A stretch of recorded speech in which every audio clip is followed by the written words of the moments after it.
Página 38. Cuco, tramposo por naturaleza, de Nick Davies, 2015. Capítulo 3. Wikenfen. 3.1. Queremos carriceros y cucos en nuestro paisaje. Edgar Chance había mostrado maravillosamente cómo la hembra del cuco común pone sus huevos. Quería descubrir por qué se comporta de esta manera particular. ¿Ha desarrollado el cuco trucos para intentar vencer las defensas del anfitrión? ¿Están los cucos y los anfitriones inmersos en una continua carrera armamentista evolutiva? TV. El anfitrión, si tiene un atisbo de malicia, ya sea por instinto o porque se percata de la anormalidad en su nido, puede expulsar o destruir al huevo intruso. Entonces, debe haber una manera en que la necesidad sirve para que el intruso desarrolle nuevos trucos o camuflajes. TV. Cuando era estudiante, uno de mis tutores me advirtió, hace mucho que se podía salir al campo con binoculares y un cuaderno y descubrir algo interesante. Con esto quería decir que el progreso científico a menudo depende de nuevas técnicas. Por ejemplo, desde la década de 1980 se han desarrollado nuevos y potentes métodos de elaboración de perfiles de ADN que nos permiten determinar la paternidad y la maternidad en poblaciones silvestres. Estos han revolucionado los estudios sobre los sistemas de apareamiento de los animales, revelando que las aves socialmente monógamas no son los modelos de fidelidad que alguna vez asumimos. Pero a veces el progreso no se logra mediante nuevas técnicas sino mediante nuevas ideas o simplemente formulando nuevas preguntas. La idea de Darwin de que los cucos están explotando los instintos equivocados de sus anfitriones plantea inmediatamente nuevas preguntas. ¿Cómo reconocen los anfitriones sus propios huevos y polluelos? ¿Qué tienen los huevos y los polluelos de cuco que conducen a una aceptación errónea? Las pacientes observaciones con binoculares y cuadernos aún pueden proporcionar una nueva mirada al mundo natural y conducir a nuevos descubrimientos, siempre que las nuevas preguntas sean interesantes. Estaba seguro de que las interacciones cuco-huésped serían un rincón fascinante del banco enredado de Darwin, y que podría desentrañarse mediante sencillos experimentos de campo. Así que vuelvo al paraje Wikenfen una vez más. Estamos a mediados de abril y me estoy preparando para el trabajo de campo del verano. Sopla un viento frío del norte que mantiene a raya a los inmigrantes.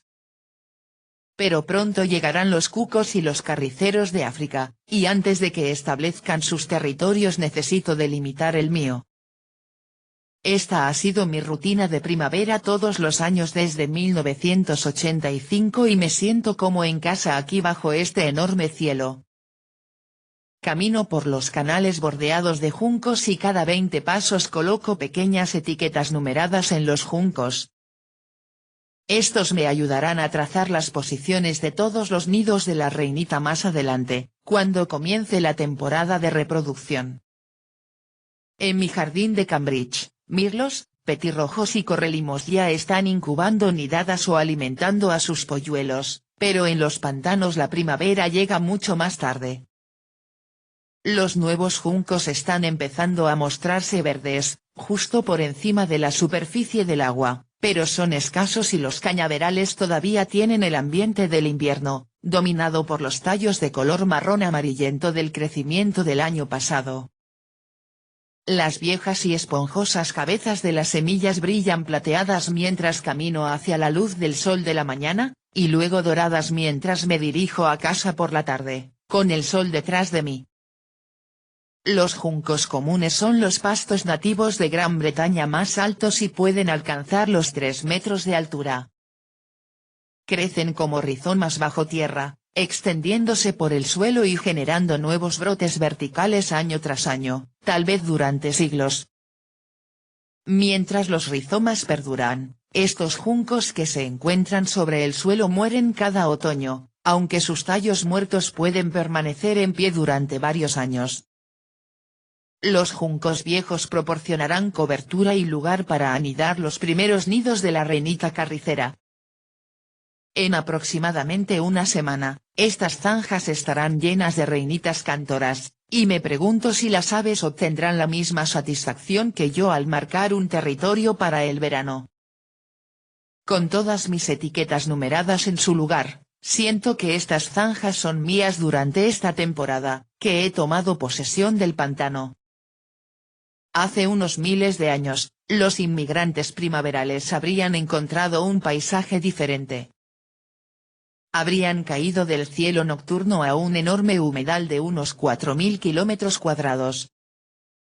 Este se formó durante los últimos 4.500 años, en la llanura aluvial de los 4 grandes ríos que desembocan en el Guas, el Guitam, el Huellan, el Nene y el Greatouse. La vasta llanura aluvial estaba bordeada por un arco de tierras altas, que se extendía desde Lincolnshire, al norte de Guas, al sur hasta Cambridgeshire y Suffolk y luego rodeaba hasta el borde sur de Guas en Norfolk. Durante la última edad de hielo, se encerró más agua en forma de hielo y, por lo tanto, los niveles del mar eran mucho más bajos de lo que son hoy. Así que si nos remontamos unos 10.000 años atrás, antes de que se formaran los pantanos, toda esta zona habría sido un bosque, donde deambulaban osos pardos, jabalíes, uros y alces. A medida que los glaciares retrocedieron, el aumento del nivel del mar comenzó a impedir el flujo de los ríos hacia el mar y las inundaciones provocaron la creación de humedales. Los bosques murieron lentamente y se hundieron bajo los suelos anegados. La parte norte, más cercana al Guas, fue inundada periódicamente por sedimentos estuarinos del Mar del Norte, mientras que en el interior se formó turba en agua dulce a medida que se acumulaba vegetación muerta de las marismas. Los viejos pantanos debieron ser un lugar salvaje y maravilloso. Una de las primeras descripciones data del año 740, en la vida de San Gutlach, escrita por el monje Félix, 30 años después de la muerte del santo. Hay en el distrito central de Gran Bretaña un pantano desolador y de inmenso tamaño, que comienza a orillas del río Granta, no lejos del campamento llamado Cambridge, y se extiende desde el sur hasta el norte hasta el mar. Es una extensión muy larga, ora formada por marismas, ora por ciénagas, ora por aguas negras cubiertas por la niebla, ora salpicada de islas boscosas y atravesada por sinuosos arroyos. Gutlach se retiró para vivir una vida austera en una isla solitaria en los pantanos, ahora el pueblo de Crowland, Lincolnshire. El poema de Gutlach, escrito en inglés antiguo, proporciona el primer registro escrito del cuco en Gran Bretaña. Así, ese dulce corazón se separó de los placeres de la humanidad y sirvió al Señor y encontró su deleite en las criaturas salvajes, una vez que rechazó los placeres mundanos de la humanidad. El lugar de su triunfo y su alojamiento volvían a estar tranquilos, el canto de los pájaros era encantador, el campo florecía y los cucos anunciaban el año. En la Edad Media, la gente que vivía en los pantanos era una raza dura. Llevaban pieles hechas de nutria, castor y topo y se rumoreaba que tenían pies palmeados. Viajaban por las marismas sobre zancos, patines para hielo y barcas, y se ganaban la vida cazando aves silvestres, anguilas y peces. Fue aquí, durante el siglo XI, donde Erewaard de Guake, que vivió aproximadamente entre 1035 y 1072, y sus seguidores proporcionaron la última resistencia inglesa contra la conquista normanda, escondiéndose en las profundidades de los pantanos después de sus incursiones contra los invasores. Algunas de las batallas más feroces de Erewaard se libraron en los pantanos alrededor de Ely, justo al norte de Wicken. La historia reciente de los pantanos se debe en gran medida a su destrucción. Los primeros intentos de drenar los pantanos se produjeron en la época romana. Pero el drenaje comenzó en serio en 1630, cuando el rey Carlos I invitó a Cornelius Vermuyden a traer sus habilidades de ingeniería desde los Países Bajos. El drenaje fue financiado por un grupo de ricos terratenientes, los aventureros, liderados por el conde de Bedford, todos deseosos de obtener ganancias de la agricultura en el rico suelo turboso. Se cavaron canales de drenaje y al principio el agua fluía por gravedad hacia los ríos y el mar. Sin embargo, cuando la turba quedó expuesta al aire, se encogió al secarse y descomponerse. Como resultado, el terreno cayó hasta 4 metros y se volvió aún más vulnerable a inundaciones catastróficas. Hoy en día, gran parte de los pantanos drenados se encuentran cerca del nivel del mar. El resultado fue un curioso paisaje al revés, donde los cursos de agua ahora eran más altos que la tierra circundante. Por lo tanto, el agua tuvo que ser bombeada hacia los canales de drenaje, primero con bombas eólicas y luego con motores de vapor y diésel. En los siglos V y VI, la tierra ganada al mar finalmente quedó mejor protegida de las frecuentes inundaciones, proporcionando ricos pastos para ovejas y ganado, y oportunidades para la agricultura intensiva, con trigo, patatas y otros cultivos cultivados en el fértil suelo negro. A medida que se drenaba la tierra, los restos de los bosques antiguos, de la época anterior a los pantanos, quedaron expuestos en la turba. Conocidos localmente como robles de pantano, se trata de varias especies, entre ellas el tejo, el pino y el roble. Algunos troncos miden 20 metros de largo y 1 metro de espesor y tienen una antigüedad de más de 5.000 años. A finales del siglo XIX, más del 99% de los antiguos pantanos habían desaparecido. Hoy en día, la fauna se ha retirado a los pocos fragmentos de humedal que quedan en el borde de la antigua cuenca de los pantanos, que se ha convertido en un vasto mar de tierras agrícolas, dedicadas al consumo humano. Para los carriceros o los cucos que llegan ahora en primavera, Wikenfen debe parecer un pequeño oasis en el desierto. Wikensetgefen escapó al drenaje debido a su fácil acceso para los aldeanos locales, quienes defendieron ferozmente sus derechos de venir aquí a cortar juncos y turba. Un antiguo mapa de Theophilus Bird, que data de 1666, muestra cómo se dividió el pantano entre los plebeyos. El camino desde el pueblo hasta estas parcelas a través del medio del pantano, Setgefendrove, se han mantenido despejado mediante cebado desde el siglo XVII. Cada vez que camino por este camino, donde tengo etiquetas numeradas a lo largo de las zanjas a ambos lados, recuerdo que no soy el primero en marcar un territorio aquí. Wikenfen ha sido propiedad del National Trust y está administrado por él desde 1899.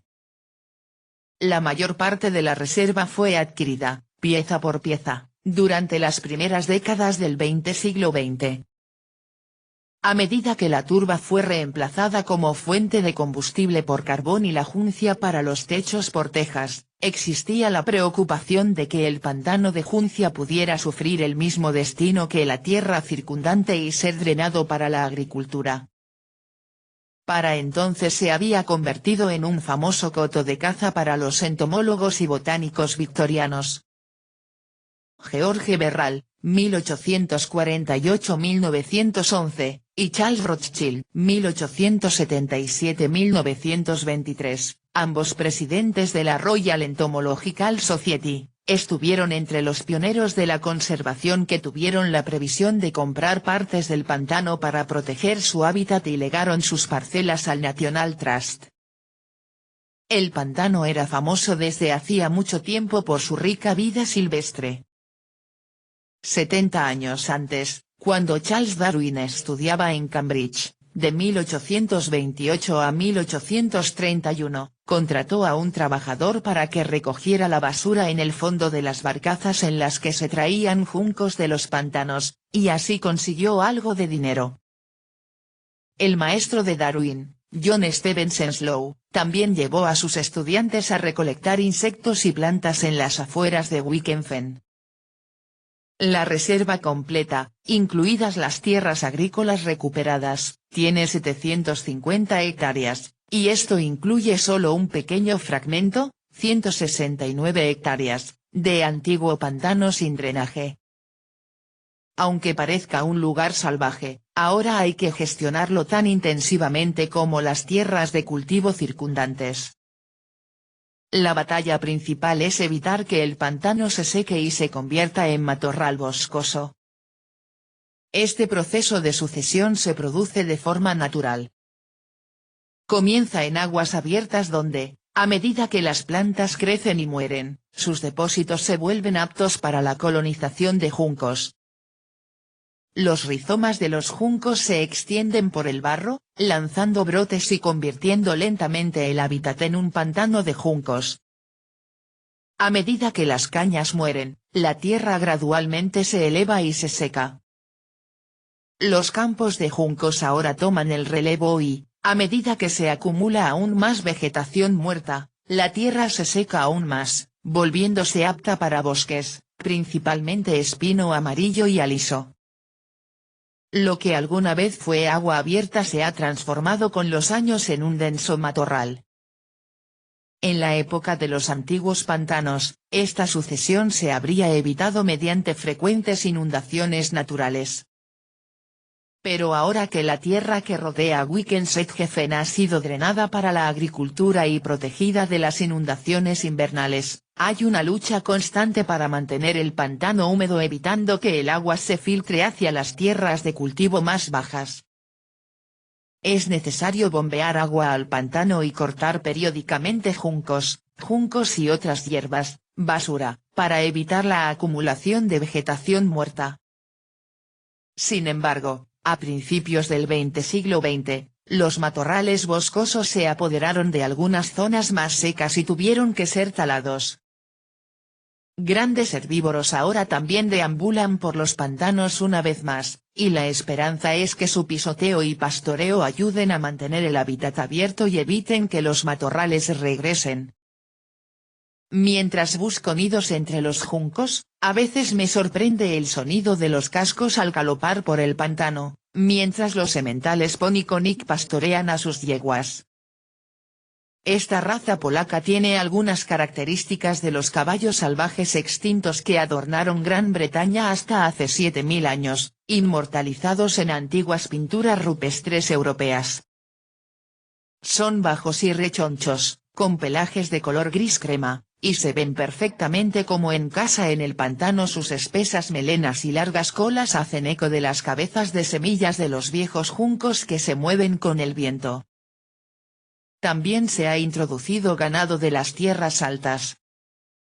Pasan largos periodos de pie en silencio, reflexionando, y a menudo he salido de los juncos para encontrarme cara a cara con un enorme conjunto de cuernos y un par de ojos pequeños que miran fijamente sin comprender, como asombrados por lo que un humano podría encontrar de interés allá. Recuerdan a los uros, ganado salvaje extinto que vagaba por los pantanos hasta hace 2500 años. Los huesos de uro se encuentran a menudo en suelos de pantanos, incluidos algunos cráneos con implementos de la edad de piedra incrustados en ellos, y un esqueleto casi completo desenterrado cerca de Wikenfen.